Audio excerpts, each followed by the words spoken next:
सुबह के 6 बजे होते हैं कि तभी नीतू अपने पति को उठाने की कोशिश करती है। अरे क्या होगा, आज संडे है, आज तो देर तक सोने दो।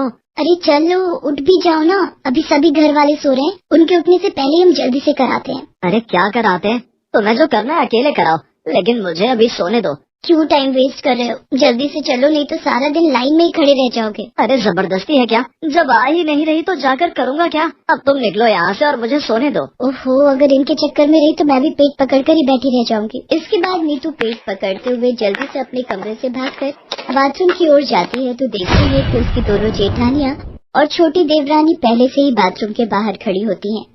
अरे यार, लेट हो गई, लगता है और जल्दी उठना चाहिए था। नीतू को देखकर उसकी देवरानी कहती है, आओ दीदी जल्दी से आकर लाइन में लग जाओ। पर अगर तुम सब बाहर हो तो फिर टॉयलेट में है कौन?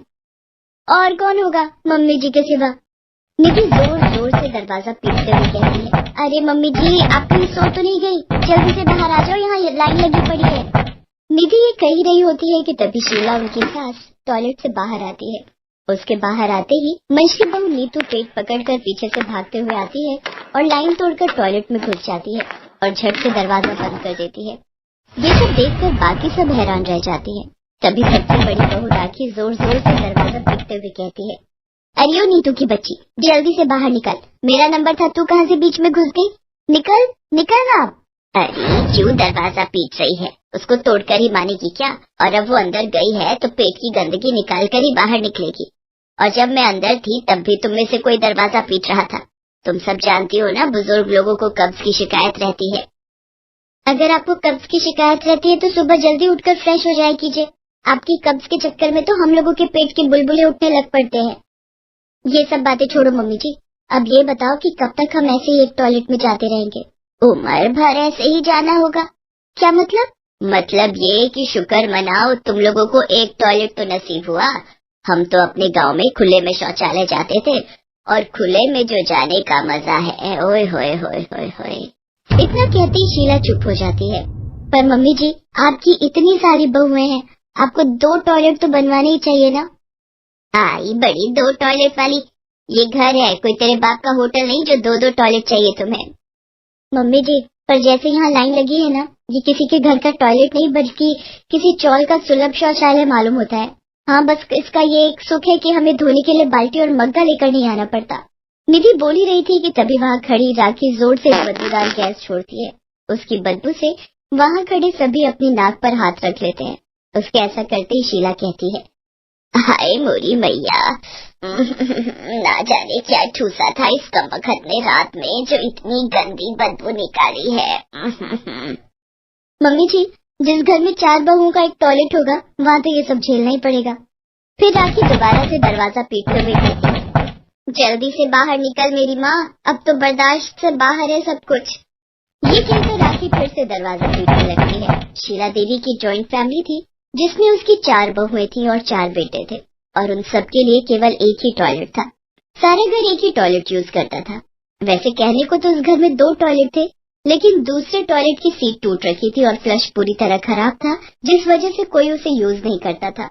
बेचारी सारी बहुओं का आधा दिन तो टॉयलेट में अपनी बारी आने के इंतजार में ही गुजर जाता, और ऊपर से अगर गलती से कोई मेहमान घर पर आ जाए तब तो समझो हो गई छुट्टी। ऐसे ही एक दिन दरवाजे की घंटी बजती है। तभी नीतू दरवाजा खोलती है। मैडम, रश्मि जी का पार्सल आया है। रुको, मैं अभी उसे बुलाती हूँ। रश्मि, अरे ओ रश्मि, जल्दी आ, देख तेरा पार्सल आया है। आई दीदी। ये लीजिए। पार्सल देकर कुरियर बॉय वहाँ से जाने लगता है। तभी वो रुककर उन दोनों से कहता है, अगर आप बुरा ना मानो तो क्या मैं आपका टॉयलेट यूज कर सकता हूँ? लेकिन क्यों? क्यों मतलब, ये तो नेचर कॉल है, कभी भी आ सकती है, और इस वक्त मेरे लिए जाना बहुत अर्जेंट है। दीदी, अभी कोई होगा तो नहीं ना टॉयलेट में? मैं क्या जानू रश्मि, लेकिन अब अगर इसे जोर की लगी है तो कर भी क्या सकते हैं, ले जाओ इसे। रश्मि इसको टॉयलेट की तरफ लेकर जाती है, लेकिन जैसे ही कुरियर बॉय दरवाजा खोलने की कोशिश करता है तो वो अंदर से बंद होता है। इतने में अंदर से आवाज आती है, अब कौन है बे, कम से कम यहाँ तो चैन से बैठने दो, सुबह जाने नहीं देते, दिन में भी परेशान करके रखा है। अब तो जब तक कार्यक्रम पूरा नहीं होता मैं बाहर नहीं आऊंगी। अरे दीदी धीरे बोलो, अगर गलती से किसी ने सुन लिया तो क्या सोचेगा?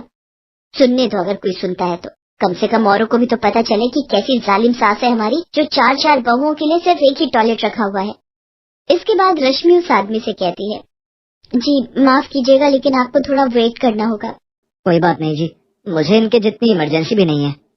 ये कहकर वो आदमी क्रॉस लेग करके खड़ा हो जाता है। लेकिन काफी देर इंतजार करने के बाद भी जब निधि बाहर नहीं आती तो वो आदमी जल्दी में वहाँ से निकलने लगता है कि तभी रश्मि पीछे से आवाज देते हुए कहती है, अरे रुकिए तो, कहाँ जा रहे हैं आप वो काम पूरा करके ही जाइए। नहीं करना मुझे कोई टॉयलेट, अगर मैं ऐसे ही वेट करता रहा तो मेरी पैंट यहीं गीली हो जाएगी।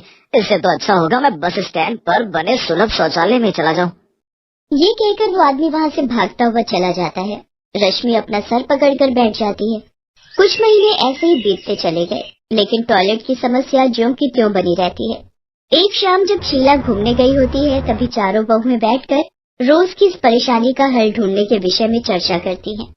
हे भगवान, अब क्या दिन आ गए, हमारी जो सास की चुगलियां छोड़कर टॉयलेट के ऊपर चर्चा करने बैठे हैं हम। सब हमारी सासू माँ का किया धरा है। वो सब तो ठीक है, लेकिन अब ये सोचो कि कैसे हम अपनी सास को दूसरा टॉयलेट भी ठीक करने के लिए मनाएं। ऐसे तो मानने से रही, हमें कोई तरकीब सोचनी पड़ेगी जिससे सांप भी मर जाए और लाठी भी न टूटे। वैसे मेरे पास एक आइडिया है, क्यों ना हम में से एक का पेट खराब कर दिया जाए, जिससे सारा दिन उसका टॉयलेट में ही बीते। फिर जब मम्मी जी को टॉयलेट यूज करने नहीं मिलेगा तभी उन्हें दूसरे टॉयलेट की अहमियत समझ में आएगी। वो तो ठीक है, पर किसका पेट खराब करे? तू अपना कर ले, मैं तेरे लिए जमाल गोटा लाई देती हूँ। वाह जी वाह, ये क्या बात हुई? मान न मान मैं तेरा मेहमान। अगर मुझे टॉयलेट में जगह ना मिली तो मेरा तो हो जाएगा ना वही काम तमाम। ऐसा करो, आपका आइडिया है, आप पर ही आजमा कर देखते हैं इसे। ना बाबा ना, ओहो, हम सब क्यों अपना पेट खराब करें? जिसकी वजह से ये परेशानी हो रही है उन्हीं का खराब करते हैं। अभी तो सास होने का फायदा उठाकर वो हमसे पहले टॉयलेट चली जाती हैं। हाँ, ये अच्छा आइडिया है। यही। उसी शाम अपने प्लान के अनुसार वो चारों अपनी सास के खाने में जमाल गोटा मिला देती है। कुछ देर में शीला के पेट में गड़बड़ शुरू हो जाती है और वो भागते हुए टॉयलेट की तरफ जाने लगती है। लेकिन तभी रश्मि झट से टॉयलेट में जाकर अंदर से दरवाजा बंद कर लेती है। शीला दरवाजा पीटते हुए चिल्लाकर कहती है, अरे करमचंदी, तुझे सुबह से टाइम ना लगा? जो मेरे जाने पर ही घुसना था तुझे, जल्दी निकल बाहर। कुछ देर में रश्मि बाहर आती है। तभी शीला झट से अंदर जाकर फ्रेश होती है और पसीना पोंछते हुए बाहर आती है। लेकिन अभी वो अपने कमरे की ओर जा ही रही होती है कि तभी उसके पेट में फिर से गुड़गुड़ाहट शुरू हो जाती है और वो वापस टॉयलेट जाने लगती है। लेकिन तभी निधि टॉयलेट जा रही होती है कि शीला उसको कहती है, अरे ओ कहाँ चली? मुझे बड़ी जोर की आई है, जरा भी देर हुई तो तुझे ही साफ करना पड़ जाएगा। मुझे भी जोरों की लगी है मम्मी जी, आप थोड़ी देर इंतजार करो, मैं यूं गई और यूं आई। ये कहकर वो टॉयलेट चली जाती है। अरे जल्दी निकल जा, निकल मेरी माँ। कुछ देर में राखी भी वहाँ आ जाती है और वो शीला से पूछती है, क्या हुआ मम्मी जी, आपका पेट खराब है क्या? हाँ, लग तो मुझे भी यही रहा है, पेट में जोरों की गुड़गुड़ाहट हो रही है, लेकिन ये मरजानी कब से टॉयलेट पर कब्जा करके बैठी हुई है। अब पता चला मम्मी जी, अगर दूसरा टॉयलेट होता तो क्या आपको इतनी परेशानी होती? इसीलिए कहते हैं इतनी बड़ी फैमिली में 2 टॉयलेट होना बहुत जरूरी है। घर में कमरे भले ही कम हो, लेकिन टॉयलेट तो 2-3 होने ही चाहिए। बिल्कुल सही कह रही हो बहू, अगर कभी किसी का मेरी तरह पेट खराब हो गया तो उसका तो खड़े खड़े ही रायता फैल जाएगा। अब मुझे समझ आ गया, अब मैं कल ही दूसरा टॉयलेट ठीक करवाऊंगी। इतना कहकर शीला वहाँ से चली जाती है। तभी चारों बहुएं आपस में ताली देते हुए कहती हैं, अपना मिशन कामयाब हुआ।